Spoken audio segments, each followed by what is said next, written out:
В возрасте 40 лет когти орла становятся слишком длинными и гибкими, и он не может схватить ими добычу. Его клюв становится слишком длинным и изогнутым и не позволяет ему есть.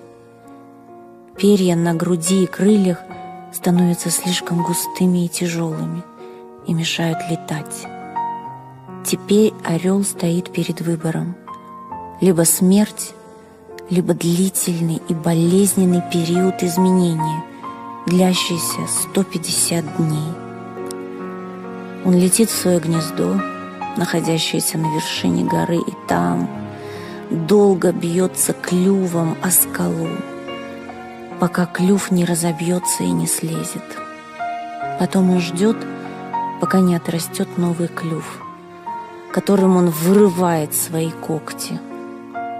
Когда отрастают новые когти, орел им выдергивает свое слишком тяжелое оперение на груди и крыльях.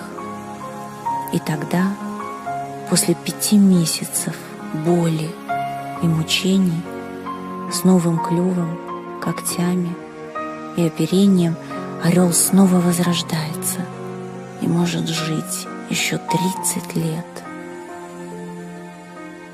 Очень часто для того, чтобы жить, мы должны измениться. Иногда этот процесс сопровождают боль, страх, сомнения. Мы избавляемся от воспоминаний, привычек и традиций прошлого.